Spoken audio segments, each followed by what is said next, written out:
Un testigo de cargo. Hay personas que no pasean jamás sino por calles céntricas. Hay otras que gustan de las excéntricas y solitarias, en los barrios extremos de Madrid, lindantes con la campiña. Las hay, por fin, que no pasean ni por unas ni por otras, y solo encuentran alegría midiendo el pasillo de su casa a trancos, y acercándose de vez en cuando a la estufa para calentarse las manos. Pues bien, declaro que yo pertenezco a la segunda categoría, aunque también me agrada recorrer una y otra vez mi pasillo con las manos en los bolsillos, particularmente cuando llueve, y dar unas cuantas vueltas por las calles de Alcalá y de Sevilla a las horas de más tránsito. Cuando esto último acaece, procuro que mi rostro vaya fruncido y aborrascado para adaptarse al medio ambiente. Pero es contra mi gusto, bien lo sabe Dios, porque mi fisonomía, por naturaleza, es plácida y sentimental. Así, que experimento más placer en pasearme por las afueras, donde encuentro rostros alegres que me miran sin hostilidad. Solo allí me desarrugo y soy exteriormente lo que Dios quiso hacerme. Y he pensado algunas veces que si trasladásemos las caras de las afueras al centro, y las del centro las enviásemos a paseo, Madrid ofrecería a los ojos de los extranjeros un aspecto más hospitalario, más risueño y, sobre todo, más humano que el que ahora tiene. No sucede lo mismo con los perros. Encuentro, generalmente, los del centro apacibles y corteses. Los de los barrios extremos, agresivos, quimeristas y mucho más descuidados en el aseo de su individuo. Sin duda, la cultura, que ejerce una influencia tan triste en la raza humana, suaviza y mejora la canina.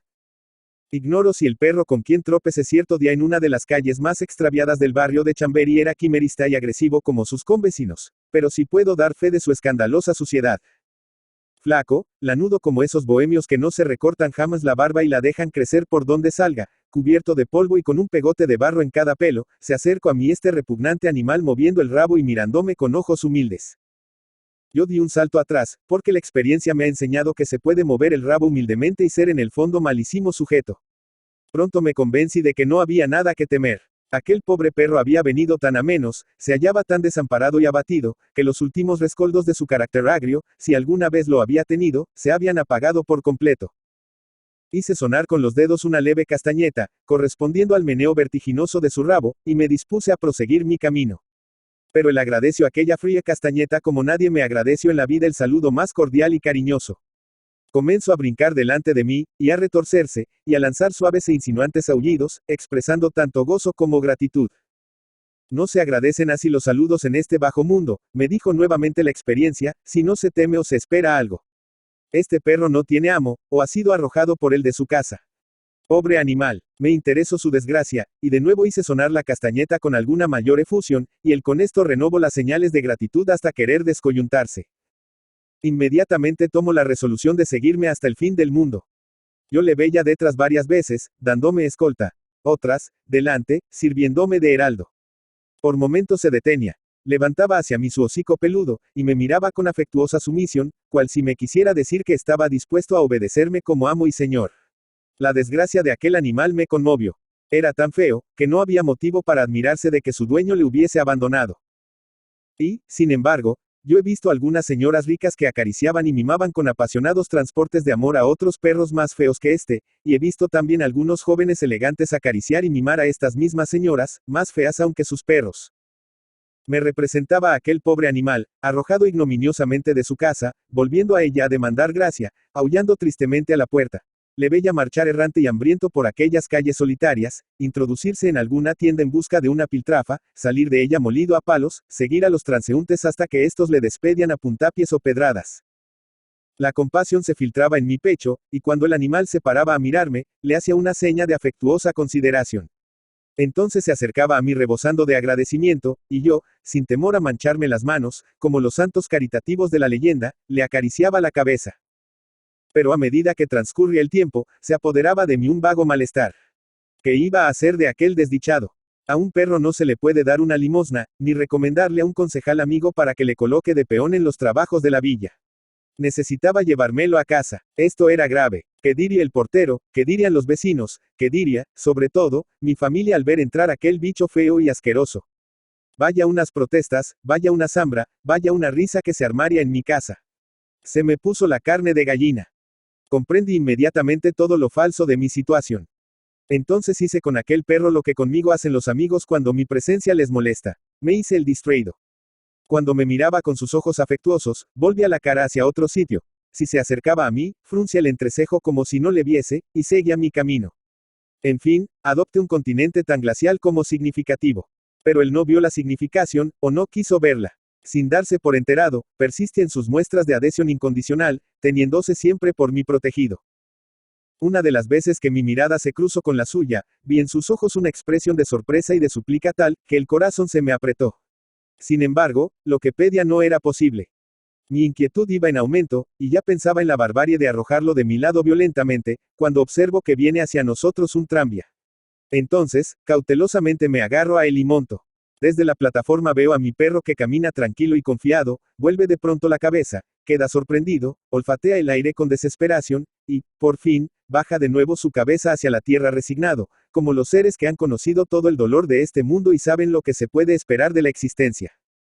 Jamás pude olvidarlo. Y al acordarme de él, no puedo menos de pensar que cuando algún día me vea ante el Supremo Tribunal de Dios, y se juzguen todos los actos de mi vida, y se cuenten mis faltas y desaciertos, he de verle aparecer, con su hocico peludo y su aspecto dolorido, a dar fe de mi cruel egoísmo. Armando Palacio Valdés. Armando Palacio Valdés, Entralgo, La Viana, Asturias, 4 de octubre de 1853, Madrid, 29 de enero de 1938, fue un escritor y crítico literario español, perteneciente al realismo del siglo XIX. Hijo de Silverio Palacio y Eduarda Valdés. Su padre era un abogado ovetense y su madre pertenece a una familia acomodada. Se educó en Avilés hasta 1865, en que se trasladó a Oviedo a vivir con su abuelo para estudiar el bachillerato, lo que entonces se hacía en el mismo edificio de la universidad. Por entonces leyó en su biblioteca la Ilíada, que le impresionó fuertemente y abrió su interés por la literatura y la mitología. Tras ello se inclinó por otras de historia. Por entonces formó parte de un grupo de jóvenes intelectuales mayores que el de los cuales se consagraron a la literatura Leopoldo Alas y Tomás Tuero, con los que entabló una especial amistad. Tras lograr su título de bachiller en artes en 1870, decidió seguir la carrera de leyes en Madrid, que concluyó en 1874. Perteneció a la tertulia del Billis Club junto con otros escritores asturianos.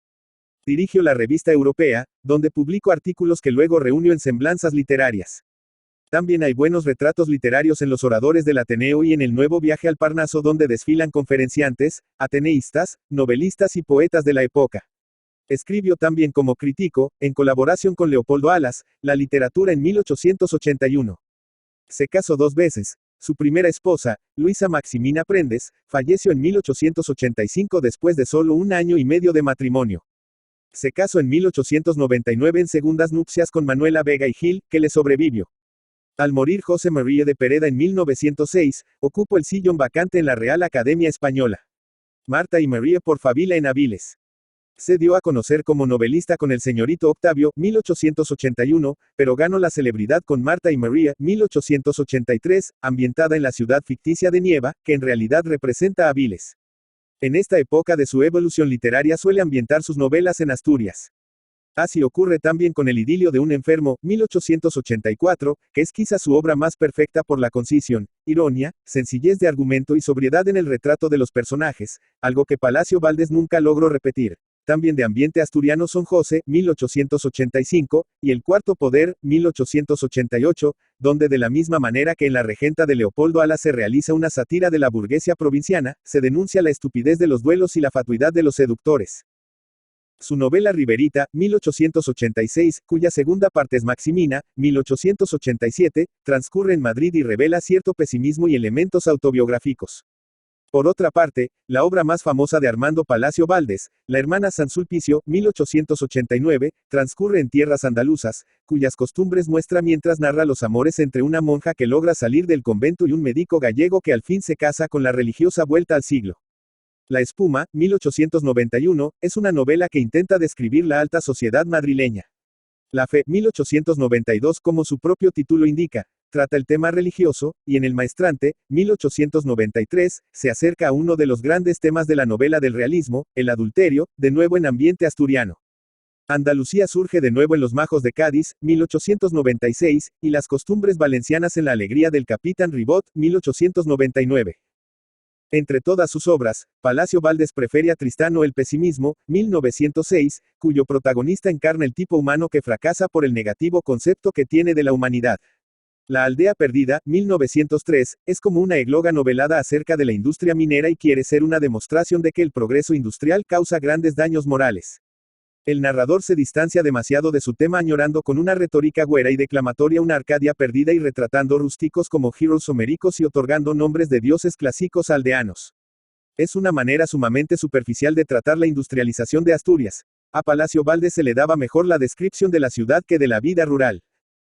Los papeles del Dr. Angelico, 1911, es una recopilación de cuentos, pensamientos filosóficos y relatos inconexos, aunque muy interesantes. En Años de Juventud del Dr. Angelico, 1918, cuenta la dispersa historia de un médico, casas de huéspedes, amores con la mujer de un general, etc. Es autobiográfica la novela de un novelista, 1921, pero además se trata de una de sus obras maestras, con episodios donde hace gala de una gran ironía y un formidable sentido del humor. Otras novelas suyas son La hija de Natalia, 1924, Santa Rogelia, 1926, Los Cármenes de Granada, 1927, y Sinfonía Pastoral, 1931. Hizo 2 colecciones más de Cuentos en el pájaro en la nieve y otros cuentos, 1925, y Cuentos escogidos, 1923. Recogió algunos artículos de prensa breves en Aguas Fuertes, 1884. Sobre la política femenina escribió el ensayo histórico El gobierno de las mujeres, 1931, y sobre la Primera Guerra Mundial en La guerra injusta, donde se declara aliadófilo y se muestra muy cercano a la generación del 98 en su ataque contra el atraso y la injusticia social de la España de principios del siglo XX. En 1929 publicó su testamento literario, en el que expone numerosos puntos de vista sobre filosofía, estética, sociedad, etc., con recuerdos y anécdotas de la vida literaria en la época que conoció. Durante la Guerra Civil lo encontramos en Madrid pasando frío, hambre, enfermo. Los hermanos Álvarez Quintero lo atendían con los escasos víveres que podían reunir. Palacio Valdés, el amable, el otrora célebre y celebrado, vanidosillo y fecundo escritor, moría en el olvido, sin ayuda, el año 1938. Póstumo es el álbum de un viejo, 1940, que es la segunda parte de la novela de un novelista y que lleva un prólogo del autor a una colección de 50 artículos. Sus obras completas fueron editadas por Aguilar en Madrid en 1935, su epistolario con Clarín en 1941. Armando Palacio Valdés es un gran creador de tipos femeninos y es diestro en la pintura costumbrista. Sabe también bosquejar personajes secundarios. Al contrario que otros autores, concede al humor un papel importante en su obra. Su obra ha sido muy traducida, especialmente al inglés, e igualmente apreciada fuera de España. Es seguramente junto a Vicente Blasco Ibáñez el autor español del siglo XIX más leído en el extranjero. Su estilo es claro y pulcro sin incluir neologismos ni arcaísmos.